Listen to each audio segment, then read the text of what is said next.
नमस्कार दोस्तों, कैसे हो आप सब। उम्मीद करता हूँ सब अच्छे होंगे। मेरा नाम है राहुल और मैं आप सभी का स्वागत करता हूँ मेरे इस यूट्यूब चैनल का नाम है राहुल ऑनलाइन इन्फो। आज की इस वीडियो में बात करेंगे एसएससी 10+2 CHSL के ऑनलाइन फॉर्म के बारे में और जानेंगे कि आपको ये फॉर्म किस प्रकार भरना है। दोस्तों, अगर आप हमारे इस चैनल पर पहली बार आए हो तो प्लीज चैनल को सब्सक्राइब कर लीजिए ताकि इस तरह की वीडियो आपको आगे भी मिलती रहे। तो सबसे पहले बात करते हैं कुछ इंपॉर्टेंट डेट्स की। तो यह फॉर्म 9 मई 2023 को स्टार्ट हुआ है और इस फॉर्म की लास्ट डेट की बात करें तो लास्ट डेट रहेगी आपकी 8 जून 2023 रात 11 बजे तक। और अब बात करते हैं लास्ट डेट फॉर पेमेंट करने की लास्ट डेट है 10 जून रात 11 बजे तक। और अगर आप ऑफलाइन चालान के माध्यम से पेमेंट करना चाहते हो तो चालान जनरेट करने की लास्ट डेट है 11 जून 2023 रात 11 बजे तक। और ऑफलाइन चालान के माध्यम से पेमेंट करने की लास्ट डेट है 12 जून 2023। अब बात करते हैं फॉर्म में करेक्शन की। तो फॉर्म में करेक्शन करने की डेट आपकी 14 जून 2023 से 15 जून 2023 रात 11 बजे तक है। अब बात करते हैं आपके टायर 1 की एग्जाम डेट्स के बारे में। तो आपका जो टायर 1 का एग्जाम होगा, जो कंप्यूटर बेस्ड एग्जामिनेशन होगा, वो अगस्त 2023 में होगा। और टायर 2 के लिए अभी कोई नोटिफिकेशन नहीं आया है। अगर आप यह फॉर्म अपने मोबाइल फ़ोन से भर रहे हो तो प्लीज़ अपने मोबाइल फ़ोन का डेस्कटॉप मोड एनेबल कर लेना ताकि आपको फॉर्म भरने में आसानी हो। तो सबसे पहले आपको अपना ब्राउजर ओपन करना है और सर्च करना है SSC, फिर आपको एंटर कर देना है। इसके बाद आपको सबसे पहली साइट पर क्लिक करना है। इसके बाद आप SSC के मेन साइट पर पहुंच जाओगे। यहाँ पर आने के बाद अगर आप पहले से ही रजिस्टर्ड हो इस साइट पर तो आप यहाँ पर अपना यूजर नेम यानी कि रजिस्ट्रेशन नंबर और अपना पासवर्ड और कैप्चा कोड डाल के लॉगिन कर लोगे। और अगर आप रजिस्टर्ड नहीं हो और पहली बार SSC का फॉर्म भर रहे हो तो आप न्यू यूजर रजिस्टर्ड नाउ पर क्लिक करोगे। दोस्तों ध्यान रहे, अगर आपने पहले ही SSC की आईडी बना रखी है और आपको सिर्फ फॉर्म भरने का वीडियो देखना है तो आप इस वीडियो को 9 मिनट तक स्किप कर देना। और अगर आप पहली बार यह फॉर्म भर रहे हो तो आप वीडियो को पूरा देखें। बनाने के बाद अगर आप पहले से ही रजिस्टर्ड हो इस साइट पर तो आप यहाँ पर अपना यूजर नेम यानी कि रजिस्ट्रेशन नंबर और अपना पासवर्ड और कैप्चा कोड डाल के लॉगिन कर लोगे। और अगर आप रजिस्टर्ड नहीं हो और पहली बार SSC का फॉर्म भर रहे हो तो आप न्यू यूजर रजिस्टर्ड नाउ पर क्लिक करोगे। इसके बाद आप न्यू यूजर रजिस्ट्रेशन के पेज पर पहुंच जाओगे। यहाँ पर आपको आपकी बेसिक डिटेल्स भरनी है, जैसे कि do you have Aadhaar card, कि आपके पास आधार कार्ड है। तो आप यहाँ पर यस या नो पे सिलेक्ट करोगे। अगर आप नो पे सिलेक्ट करते हो तो आपको यहाँ पर टाइप ऑफ आईडी के अंदर कोई दूसरी आईडी सिलेक्ट करनी होगी, जैसे कि driving licence, employment ID, PAN card, passport, school college ID card और वोटर आईडी कार्ड। जैसे मान लीजिए अगर आप पैन का सिलेक्ट करते हो तो आपको आईडी नंबर के ऑप्शन में आपका पैन कार्ड नंबर फिल करना होगा। और अगर आपके पास आधार कार्ड है तो आप यहाँ पर do you have Aadhaar card पे यस कीजिए और उसके बाद आप आधार नंबर में अपना आधार नंबर फिल कर दीजिए। आधार नंबर फिल करने के बाद आपको वेरीफाई आधार नंबर में आकर फिर से अपना आधार नंबर भर देना है। इसके बाद नेम के ऑप्शन में आपको अपना नेम भर देना है और ध्यान रखना कि आपको जो नाम भरना है वो आपकी 10th की मार्कशीट के हिसाब से ही होना चाहिए। और साथ भी यह कहा गया है कि आप प्लीज अपने नाम के आगे Shri, Shrimati, mister, Mrs, miss, doctor या फिर प्रोफेसर ना लगाएं। आपको सिर्फ आपका नाम भरना है 10th की मार्कशीट के हिसाब से। इसके बाद वेरीफाई नेम के ऑप्शन में आकर आपको फिर से अपना नेम भर देना है। इसके बाद आपसे पूछा गया है कि have you ever change name, कि क्या आपका कभी नाम बदला गया है। तो आपको यहाँ पर यस या नो सिलेक्ट करना है। इसके बाद आपको यहाँ पर अपना फादर नेम भरना है और ध्यान रहे फादर नेम आपकी 10th की मार्कशीट के हिसाब से होना चाहिए। और फादर नेम के अंदर आप mister, Mrs, late, doctor, professor या फिर और कुछ नहीं लगाओगे। इसके बाद आपको वेरीफाई फादर नेम के अंदर आपको फिर से अपना फादर नेम भर देना है। इसके बाद आपसे पूछा गया है मदर नेम, तो आपको यहाँ पर अपना मदर नेम भर देना है। और ध्यान रहे मदर नेम भी आपको अपनी 10th की मार्कशीट के हिसाब से भरना है। इसके बाद वेरीफाई मदर नेम के ऑप्शन में आपको फिर से मदर नेम भर देना है। इसके बाद आपको आपकी डेट ऑफ बर्थ भरनी है और डेट ऑफ बर्थ जो है वो आपकी 10th की मार्कशीट के हिसाब से होनी चाहिए। डेट ऑफ बर्थ भरने के बाद आपको वेरीफाई डेट ऑफ बर्थ के ऑप्शन में फिर से आपकी डेट ऑफ बर्थ भर लेनी है। इसके बाद आपको आपकी 10th क्लास की डिटेल्स भरनी है, जैसे कि एजुकेशन बोर्ड, कि आपका एजुकेशन बोर्ड क्या था। मेरा CBSE था तो मैं यहाँ पे CBSE सिलेक्ट कर लूंगा। आपका जो भी है आप यहाँ पे सिलेक्ट कर लोगे। इसके बाद वेरीफाई एजुकेशन बोर्ड के ऑप्शन में आकर आपको अपना एजुकेशन बोर्ड फिर से सिलेक्ट कर लेना है। इसके बाद रोल नंबर के ऑप्शन में आपको अपना रोल नंबर भर देना है। और ध्यान रहे रोल नंबर यहाँ पे आपको 10th का भरना है। ध्यान रहे यहाँ पे रोल नंबर 10th का ही भरना है। कई बच्चे गलती करते हैं, यहाँ पर 12th का भर देते हैं, तो वो गलती मत करना। इसके बाद वेरीफाई रोल नंबर के ऑप्शन में आपको फिर से अपना रोल नंबर भर देना है। इसके बाद पूछा गया है ईयर ऑफ पासिंग, कि आपका 10th का पासिंग ईयर क्या था, आपने कौन से साल के अंदर 10th क्लास पास की थी। आपको यह आपकी मार्कशीट पर लिखा मिल जाएगा, आप वहां देखकर भर सकते हो। इसके बाद वेरीफाई ईयर ऑफ पासिंग में आपको फिर से अपना पासिंग ईयर सिलेक्ट कर लेना है। इसके बाद पूछा गया है जेंडर, तो आपको अपना जेंडर सिलेक्ट कर लेना है। इसके बाद वेरीफाई जेंडर के ऑप्शन में आपको फिर से अपना जेंडर सिलेक्ट कर लेना है। इसके बाद आपसे पूछा गया है लेवल ऑफ एजुकेशनल क्वालिफिकेशन, कि आपकी हाईएस्ट हाईएस्ट क्वालिफिकेशन क्या है। तो जो भी आपकी क्वालिफिकेशन है आपको सिलेक्ट कर लेनी है, जैसे कि 10th 12th diploma, graduation, post graduate, PhD आपको सिलेक्ट कर लेना है। इसके बाद आपसे पूछा गया है आपका मोबाइल नंबर, तो आपको यहाँ पर अपना वैलिड मोबाइल नंबर भर देना है जो कि आप यूज कर रहे हो, क्योंकि इस पे OTP आएगा। और इसके बाद है वेरीफाई मोबाइल नंबर, तो यहाँ पर आपको फिर से अपना मोबाइल नंबर भर देना है। और इसके बाद है ईमेल ID, तो आपको यहाँ पर अपनी ईमेल ID डाल देनी है जो कि आप यूज कर रहे हो, क्योंकि कोई भी नोटिफिकेशन आएगा तो इसी के द्वारा आपके पास आएगा। इसके बाद वेरीफाई ईमेल ID के ऑप्शन में आपको फिर से अपनी ईमेल ID भर देनी है। इसके बाद आपसे पूछा गया है state UT of permanent address, तो इसमें आपको बताना है कि जो आपका परमानेंट एड्रेस है वो किस स्टेट में है। यहाँ पर आपको अपना स्टेट चुन लेना है। सभी डिटेल्स भरने के बाद आपको सेव पर क्लिक करना है। इसके बाद आपके सामने एक पॉपअप आएगा जिसमें लिखा है कि प्लीज आप अपनी मेल ID और फोन नंबर कंफर्म कर लीजिए, उसके बाद ही फॉर्म सबमिट करिए, क्योंकि ये फॉर्म सबमिट होने से पहले आपके जीमेल ID और मोबाइल पर एक OTP आएगा, उसके बाद ये फॉर्म सबमिट हो पाएगा। तो आपको आपका मोबाइल नंबर और जीमेल ID चेक कर लेनी है और इसके बाद आपको कंफर्म पर क्लिक करना है। इसके बाद आपके सामने एक पॉपअप आएगा जिसमें लिखा है कि आपका रजिस्ट्रेशन फॉर्म आधा कंप्लीट हो गया है और आपको रजिस्ट्रेशन का पूरा फॉर्म 14 दिन के अंदर भरना है, वरना आपकी डिटेल्स ऑटोमेटिकली जो भी आपने भरी है अभी फॉर्म के अंदर वो सब डिलीट हो जाएंगे। तो यहाँ पर आपको क्लोज पर क्लिक करना है। यहाँ पर आपको फिर से बताया गया है कि आपका रजिस्ट्रेशन फॉर्म आधा भरा है और इसको पूरा भरने के लिए आपके पास 14 दिन का टाइम है। आप 14 दिन के अंदर नहीं भरोगे तो आपका रजिस्ट्रेशन फॉर्म ऑटोमेटिक डिलीट हो जाएगा। तो चलिए हम रजिस्ट्रेशन फॉर्म को पूरा भर लेते हैं। रजिस्ट्रेशन फॉर्म को पूरा भरने के लिए आपके पास एक रजिस्ट्रेशन नंबर जनरेट हुआ है और लॉगिन करने के लिए जो पासवर्ड है वो आपकी मोबाइल नंबर या फिर जीमेल ID के ऊपर भेज दिया गया है। इसके बाद आपको ओके पे क्लिक करना है। इसके बाद आप लॉगिन पेज पर पहुंच जाओगे। इसके बाद आपको यूजर नेम के अंदर वही रजिस्ट्रेशन नंबर डालना है जो भी जनरेट हुआ था और पासवर्ड आपके जीमेल ID या फिर आपके मोबाइल फोन पर आ गया होगा, आपको वही पासवर्ड यहाँ पर टाइप कर देना है और कैप्चा कोड फिल करके लॉगिन पर क्लिक करना है। यहाँ पर आपको लिखा मिलेगा कि यह आपका पहला लॉगिन है, तो आप यहाँ पर अपना पासवर्ड है जो चेंज कर लीजिए।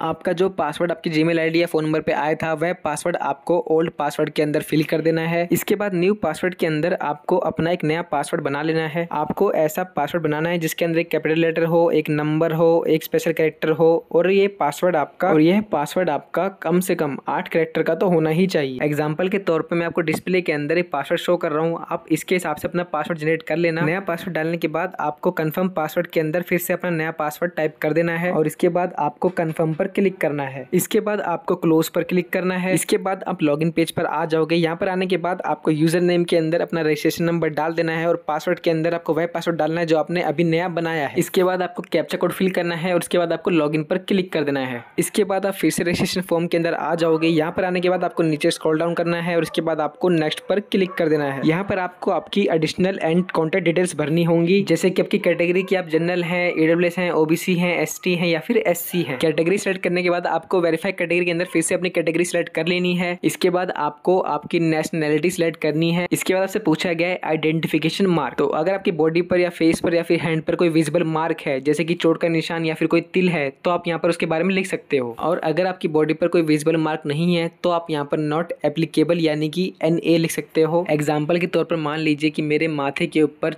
चोट का या फिर कट का निशान है तो मैं यहाँ पे उसके बारे में टाइप कर दूंगा। और इसके बाद आपसे पूछा गया है कि are you a person with benchmark disability यानी कि PWBD, तो अगर आपको किसी प्रकार की डिसेबिलिटी है तो आप यस पर सिलेक्ट करोगे और इसके बाद आपको आपकी डिसेबिलिटी का प्रकार बताना होगा और अगर आपको कोई डिसेबिलिटी नहीं है तो आप यहाँ पर नो पे क्लिक कर दोगे। इसके बाद आपसे पूछा गया है आपका परमानेंट एड्रेस, तो यहाँ पर आपको आपका परमानेंट एड्रेस भर देना है। फिर आपको आपका स्टेट सिलेक्ट करना है। इसके बाद आपको आपके परमानेंट एड्रेस का डिस्ट्रिक्ट सिलेक्ट करना है और इसके बाद आपको आपके एरिया का पिन कोड भरना है। और इसके बाद आपसे पूछा गया है कि क्या आपका प्रेजेंट और परमानेंट एड्रेस सेम है। अगर आप यस पे सिलेक्ट करते हो तो आपको आपका प्रेजेंट एड्रेस नहीं भरना पड़ेगा और अगर आपका प्रेजेंट और परमानेंट एड्रेस अलग है तो आप यहाँ पर नो पे क्लिक कर दीजिए और इसके बाद आप यहाँ पर अपने प्रेजेंट एड्रेस की डिटेल्स भर दीजिए और इसके बाद आप सेव पर क्लिक कर दीजिए। इसके बाद आपकी additional and contact details save हो जाएंगी। आपको क्लोज पर क्लिक करना है। इसके बाद आपको डिक्लेरेशन के नीचे दिए गए आई एग्री पर क्लिक करना है और इसके बाद आपको फाइनल सबमिट पर क्लिक कर देना है। इसके बाद आपके मोबाइल फोन या फिर जीमेल ID पर एक OTP आया होगा, वह OTP आपको यहाँ पर डाल देना है। आपको मेल ID या फिर फोन का दोनों में से कोई भी एक का OTP यहाँ पे डाल देना है और उसके बाद आपको कैप्चा कोड डालना है और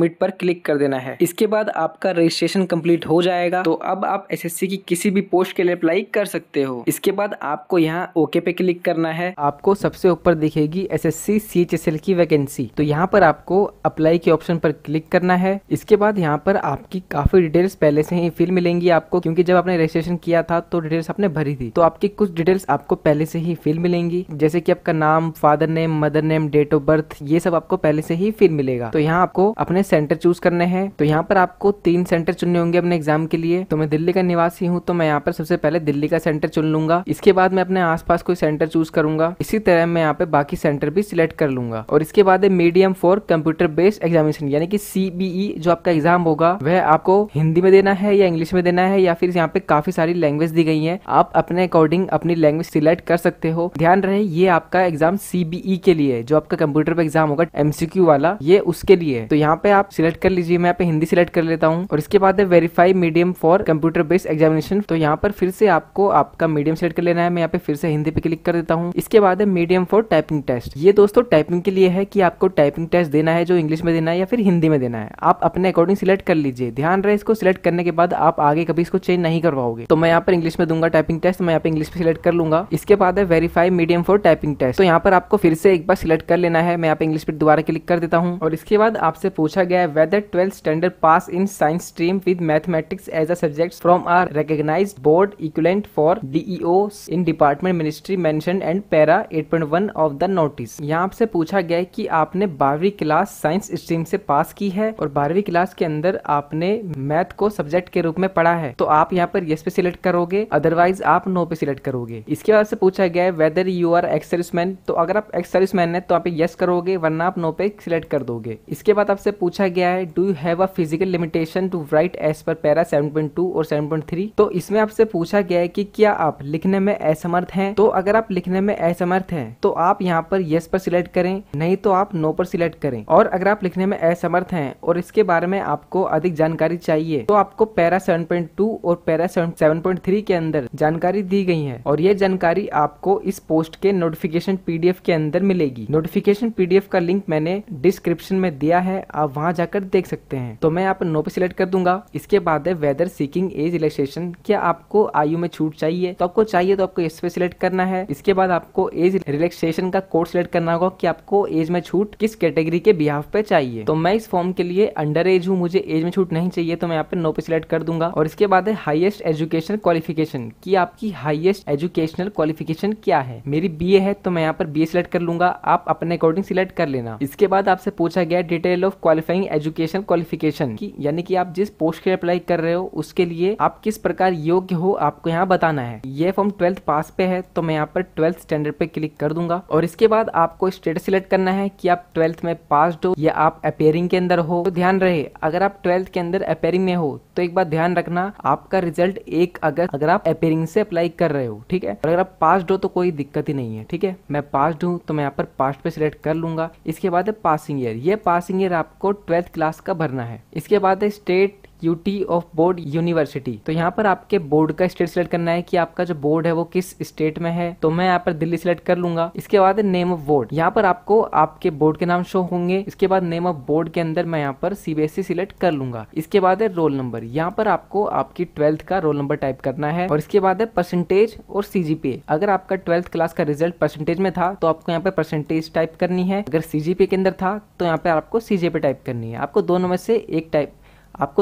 एक टाइप करनी होगी। मेरा परसेंटेज में था तो मैं यहाँ पर परसेंटेज लिख दूंगा। इसके बाद आपसे पूछा गया है do you want to make your personal information available for assessing job opportunities in terms of DOP and TS। इसका मतलब है कि क्या आप DOPT एंड TS के संदर्भ में नौकरी के अवसर तक पहुंचने के लिए अपनी व्यक्तिगत जानकारी उपलब्ध कराना चाहते हैं। तो आपको यहाँ पर येस या नो सिलेक्ट करना है, तो मैं यहाँ पे येस पे सिलेक्ट करूंगा। इसके बाद आपको नीचे आना है, यहाँ पर आपको आपकी फोटोग्राफ एंड सिग्नेचर अपलोड करने हैं। ध्यान रहे फोटोग्राफ के अंदर आपने चश्मा ना लगा रखा हो और आपने कोई टोपी नहीं पहन रखी होनी चाहिए और फोटो आप 9 फरवरी 2023 के बाद की होनी चाहिए और फोटो का साइज रहेगा मिनिमम 20 KB और मैक्सिमम 50 KB। फॉर्मेट रहेगा JPEG और JPG फॉर्मेट। और बात करते हैं सिग्नेचर की, तो सिग्नेचर का साइज रहेगा मिनिमम 10 KB और मैक्सिमम 20 KB और फॉर्मेट रहेगा JPEG और JPG फॉर्मेट। आपको जो फोटो अपलोड करनी है उसके बारे में आपको नोटिफिकेशन में बताया गया है, मैं आपको दिखा देता हूँ। यहाँ कुछ फोटो के सैंपल दिए गए हैं। जो आपकी ये वाली फोटो है, पहली वाली, ये फोटो एक्सेप्टेबल है। अगर आप ऐसी फोटो अपलोड करते हो तो कोई दिक्कत नहीं आएगी, आपको आपका फॉर्म रिजेक्ट नहीं होगा। लेकिन यहाँ पे कुछ सैंपल दिए गए हैं जो कि नॉन एक्सेप्टेबल है, जैसे कि ये फोटो, यहाँ पर एक्स्ट्रा कलर्स हैं और ये फोटो टू क्लोज है, इसमें काफी पास से फोटो ली गई है और इस फोटो में कैप पहना हुआ है और फॉर्म में लिखा है कि आपने कैप या फिर चश्मा नहीं पहना होना चाहिए। और यहाँ पर ये सब फोटो ब्लर है, तो आपको ब्लर फोटो अपलोड नहीं करनी है। तो जो पहला सैंपल दिया गया था आपको, तो आपको इस प्रकार से आपकी फोटो अपलोड करनी होगी। अब चलते हैं फॉर्म की तरफ। तो यहाँ पर आपको फोटो अपलोड करनी है। फोटो अपलोड करने के लिए आपको चूज फाइल पर क्लिक करना है। तो इसके बाद आपको अपने फोल्डर में आके अपनी फोटो सिलेक्ट कर लेनी है। इसके बाद देखिए आपको यहाँ पर आपकी फोटो शो हो जाएगी। इसके बाद ऐसे ही आपको सिग्नेचर अपलोड कर लेना है और इसके बाद आपसे पूछा गया है कि क्या आपकी फोटोग्राफ 9 फरवरी 2023 के बाद की है, तो यहाँ पर आपको यस कर देना है। इसके बाद नीचे आपको डिक्लेरेशन दी गई है, यहाँ पर आपको आई एग्री पर क्लिक करना है। इसके बाद आपको नीचे दिया गया कैप्चा कोड यहाँ पे टाइप कर देना है। इसके बाद आपको प्रीव्यू पर क्लिक करना है। यहाँ पर आपको आपके फॉर्म का प्रीव्यू शो होगा। आपको अपने फॉर्म को अच्छे से चेक कर लेना है। कुछ गलती है अगर आपके फॉर्म में, तो आप यहाँ पर एडिट मॉडिफाई पर क्लिक करके अपनी गलती ठीक कर लीजिए और आपका फॉर्म एकदम ठीक है तो यहाँ पर आप सबमिट बटन पर क्लिक कर दीजिए। इसके बाद आपके सामने एक पॉपअप आएगा, इसमें लिखा है कि आप ओके पे क्लिक करने के बाद अपने फॉर्म में कुछ चेंज नहीं कर पाओगे, तो यहाँ पर आप ओके पे क्लिक कर दीजिए। देखिए आपको शो हो रहा है एप्लीकेशन फॉर्म इज रिसीव्ड। मैं यहाँ पर ओबीसी कैटेगरी से हूँ तो मुझे यहाँ पे पेमेंट करनी पड़ेगी। अगर आप SC ST PS या फिर फीमेल कैटेगरी से हो तो आपको यहाँ पर फीस पेमेंट करने की जरूरत नहीं है। अगर आप जनरल, OBC और EWS कैटेगरी से हो तो यहाँ पे आपको फीस भरनी पड़ेगी जो कि 100 रुपए है। तो यहाँ आपसे कहा गया है do you want to proceed for payment. अगर आप चाहो तो फीस भर सकते हो, अगर आप चाहो कि मुझे फीस बाद में भरनी है तो यहाँ पे आप नो पे क्लिक कर दीजिए। और अगर आपको पेमेंट करनी हो तो यहाँ पर आप पेमेंट पे जाइए और इसके बाद आपसे पूछेगा फी पेमेंट मोड। तो यहाँ पर 2 ऑप्शन है, ऑनलाइन और ऑफलाइन। आप किसी भी माध्यम से पेमेंट कर सकते हो। मैं यहाँ पर ऑनलाइन पे क्लिक करूंगा। इसके बाद आपको यहाँ पर आपका अमाउंट शो हो रहा है 100 रुपए का। आपको यहाँ पर सबमिट पर क्लिक करना है। इसके बाद आप SBI के पेमेंट पेज पर रिडायरेक्ट हो जाओगे। यहाँ पर आने के बाद आपको पेमेंट करने के लिए मल्टीपल ऑप्शन शो होंगे, जैसे कि SBI net banking, other bank net banking, state bank debit card, other bank debit card, credit card, UPI ID। तो आपको इनमें से किसी भी माध्यम से पेमेंट कर लेनी है। तो मैं यहाँ पर UPI से पेमेंट करने वाला हूँ तो मैं यहाँ पर UPI पे क्लिक करूंगा। इसके बाद आपको 2 ऑप्शन मिलेंगे, VPA और QR कोड। VPA मतलब होता है आपकी UPI ID और QR कोड का मतलब होता है आपके सामने QR कोड जनरेट होगा, आपको उस पर स्कैन करके आपकी पेमेंट करनी है। तो मैं यहाँ पर QR कोड के जरिए पेमेंट करूंगा। ये बहुत सिंपल होता है। आपको QR कोड पे क्लिक करना है और इसके बाद आपके सामने QR कोड शो होगा। आपको अपने फोन पे, पेटीएम, गूगल पे